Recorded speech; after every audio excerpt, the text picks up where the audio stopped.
Midwest Electric Radio presents tonight's episode, originally printed by DC Comics Inc. in December 1980. Originally written by Gerry Conway.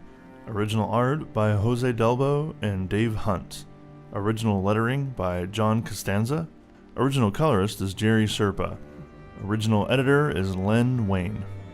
This episode is brought to you by Preston Arts Center, family owned and operated for over 70 years. Check them out at PrestonArtCenter.com for more information, or come visit their store in Louisville, Kentucky. Join us now for Wonder Woman number 274 in One Supervillain Made to Order.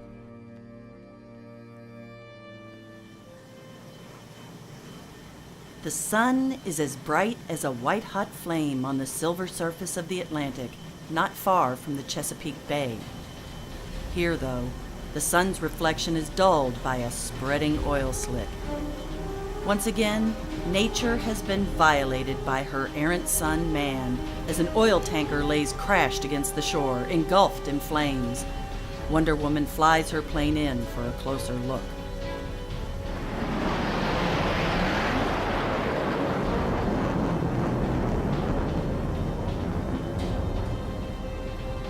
Great Hera. If that oil slick spreads, it'll destroy fishing and breeding grounds in the bay. I have to try to contain it, if I'm not already too late. As Wonder Woman closes in, the flames across the ship expand. That tanker went aground on a breakwater less than half a mile from the mouth of the bay. And the way it's spilling oil, it could empty its cargo by nightfall. Oh, merciful Minerva, that's not the worst. There's a fire on the deck, and if it reaches the oil, the resulting explosion could start a fire that might burn for days. Wonder Woman leaps from the controls of her plane and onto the deck of the tanker. There's only one way to fight this blaze. If I can spin my magic lasso fast enough to create a powerful wind, I might be able to blow the fire out, like snuffing a candle. But the flames are so close to the spill, I've only a few seconds.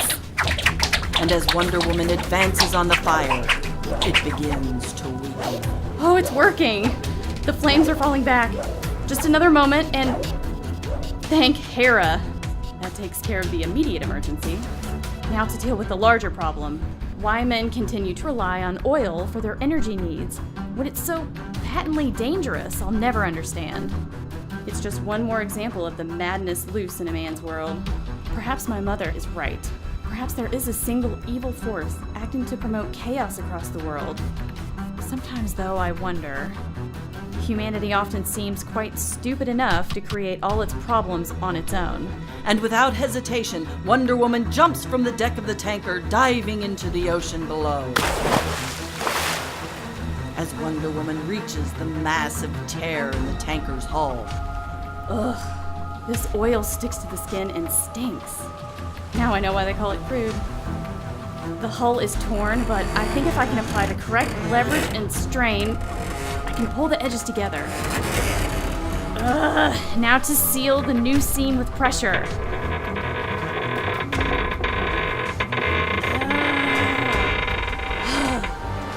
There. That should hold long enough for the oil to be pumped off. I hope I never have to go through this again. And then a voice sounds out from behind her. Oh, but you will, Wonder Woman. Bet on it. Their tankers have an accident on the average of once a month. So you better believe you'll have to do this again sometime. That's the odds. Wonder Woman turns to see a yacht has pulled up next to her. A small crew of young adults wave her over. Who are you people? What are you doing here? We're the OES, Wonder Woman. The Organization for Ecological Sanity. Whenever there's a disaster like this, we come out to film it. Then get a TV station to show the film, and bingo. Instant recognition. My name's Debbie Domaine. I own this yacht. You look like you could use a shower. You're welcome to use the one in my cabin if you want. Wonder Woman accepts Debbie's invitation and comes aboard. Thank you, Debbie. I'd be most grateful. And as all the men on the boat just stare at the fact Wonder Woman, the legendary Amazon, stands in front of them. Ugh. Don't let the guys get to you, Wonder Woman. The truth is, most of them hang out in the movement to meet girls. Wonder Woman follows Debbie below deck. Shower's this way. Give me your outfit and I'll clean it while you wash. as Wonder Woman discreetly prepares for her shower. You're probably asking yourself, what's a girl like Debbie Domaine doing with a bunch of ecology nuts? Am I right? Partly. I assume you have certain convictions you all share? Bet on it, Wonder Woman. One summer, when I was 14, I was staying in my aunt's house on the north shore of the bay. I was walking the beach just before dawn, and I found a goose in the sand.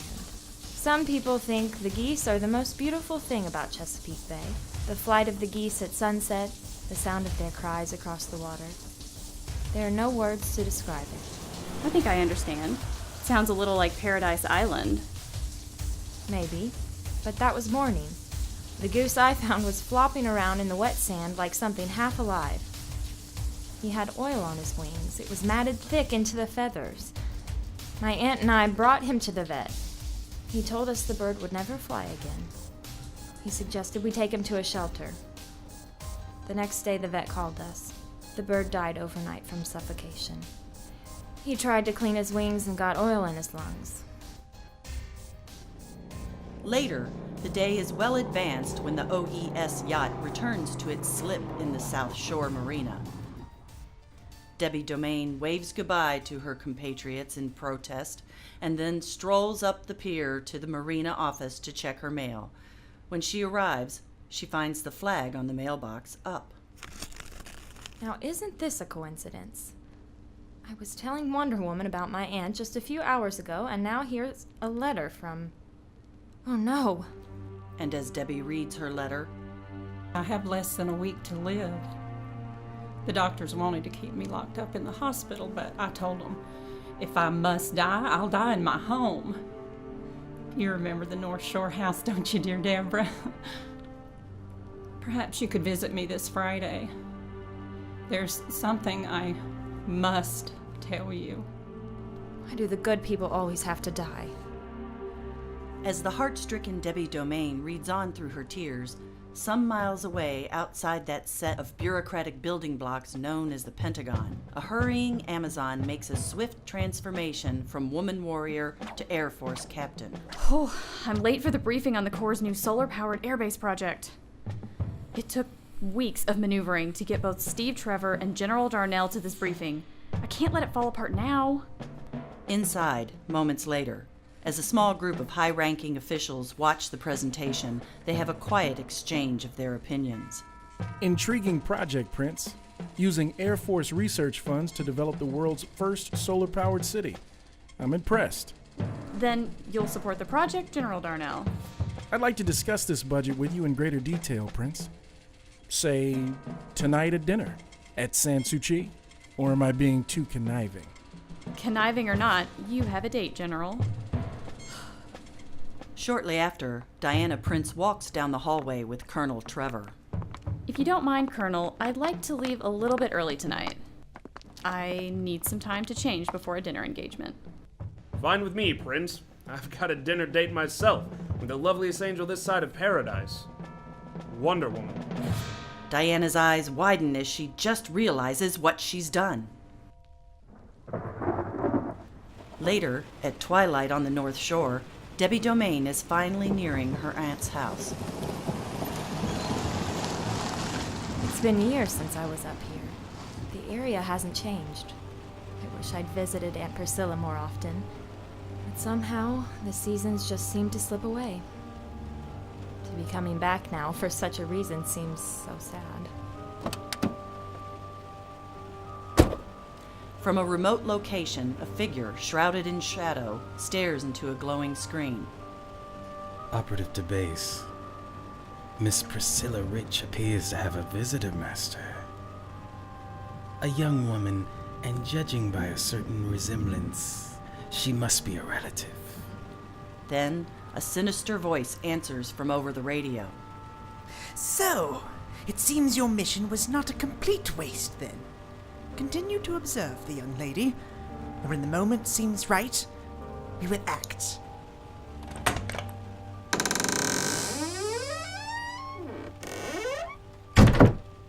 Aunt Priscilla? She must be in the master bedroom upstairs.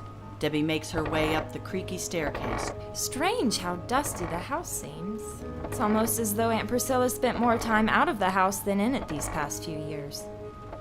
Now that I think about it, I remember she used to disappear for months at a time years ago. I wonder what she did, where she went. Maybe it doesn't matter anymore.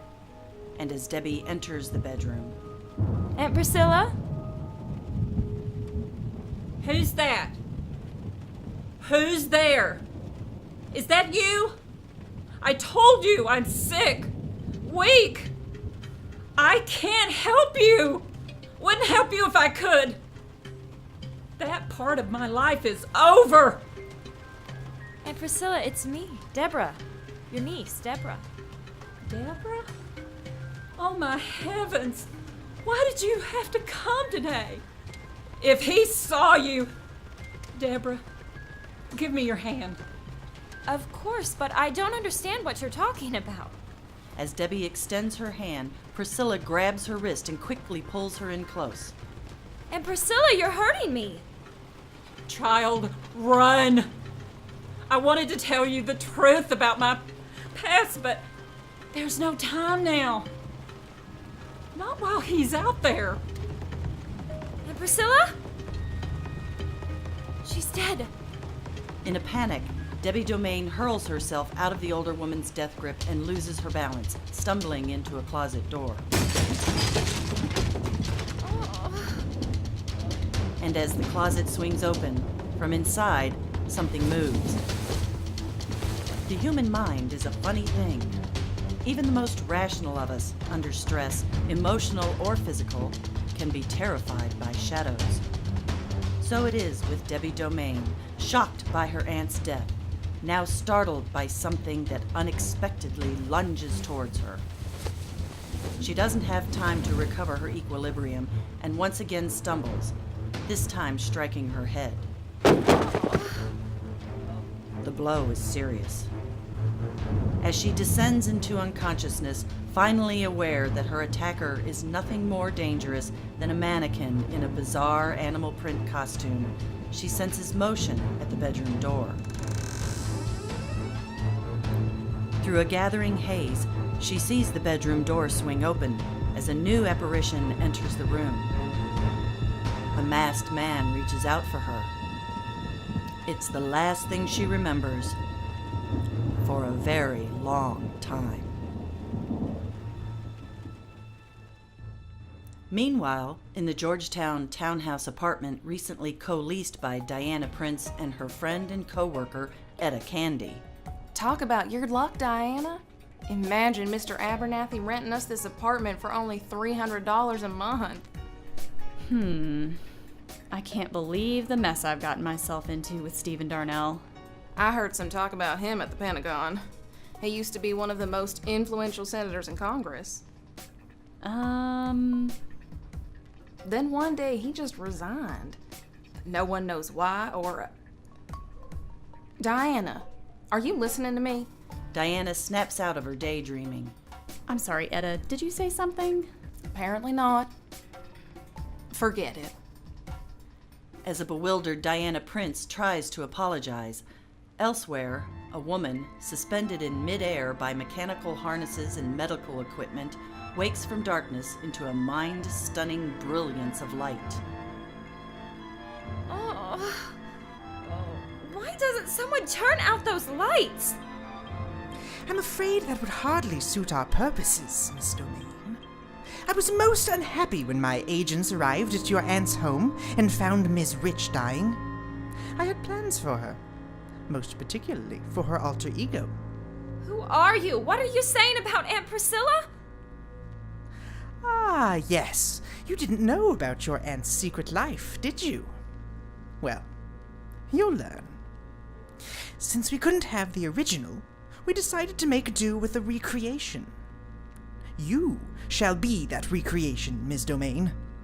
You shall take your aunt's place in my master plan. You're crazy! Perhaps. If so, it's a condition you'll soon share. And with a snap of his fingers, We begin. suddenly, the blinding lights are replaced by holographic images. Hundreds of scenes, each lasting no longer than the blink of an eye. Factories polluting air and stream. Oil tankers spilling their deadly cargo. Seal hunters committing senseless murders. Scenes of outrage, of violence against nature and innocence. Each is calculated to produce the same response in the thunderstruck Domaine. Fury. The combined sensations of helplessness and fury spawn a third emotion, like that of a caged animal tormented beyond endurance. Then comes the electrical shocks, none serious enough to cause permanent harm, but each stronger than the last. Debbie Domaine struggles to maintain her sanity. She really does. But there are limits, after all. Deborah Domaine reaches her limit and is pushed beyond as Debbie becomes lost within the blinding imagery that erodes her mind. Not long after, on a busy street near Pennsylvania Avenue, Hermes, give me the speed to make this succeed. General Darnell, I hope you don't mind picking me up in town. Please, call me Phil. I want to apologize for manipulating this dinner, Diana. If you want, I'll take you home, and we'll forget the whole thing. It would be so easy to say yes, but I accept it in good faith, and I'll go through with it. At least I may have learned a lesson from all of this. Actually, Phil, I'm looking forward to this evening. Thank you, Diana. So am I. At Sans Souci, only a few doors down from L'Imagine. So far, so good. It's only 2 minutes until 8 o'clock. From this point on, timing is everything. Phil, if you'll excuse me, I'll be back in a few minutes. Don't be long. I really am interested in discussing that solar-powered airbase. Diana slips into the coat room, and as her magic lasso spins around her, she changes into Wonder Woman. The general is trying so hard to be sweet, but at heart he's still a general. At least everything seems to be going according to schedule. Steve should be waiting outside, and he's probably wondering if he's been stood up. Moments later, as Steve is checking the time. Am I late, Steve? No, Angel, you're right on time. Why'd you want me to meet you at this restaurant, though? L'Imagine has a reputation for stuffing it. Oh, a friend recommended it. Steve, after we get our table, will you excuse me for a few minutes? Sure, Wonder Woman, but don't be gone too long. We've got lots to talk about. I have the feeling that by the end of tonight, I may turn into a ping pong ball. Meanwhile, the room is dark, with only a few small pools of light here and there. The man who sits in a serpentine chair beckons impatiently to a woman standing in the doorway. Do you know who you are? I know. The woman steps into the light. It's Debbie Domaine. You are the avenger of wronged nature. You are the savior of oppressed animal kind. You are my servant, and I, your master. You are the Cheetah, and you will fill the world with terror.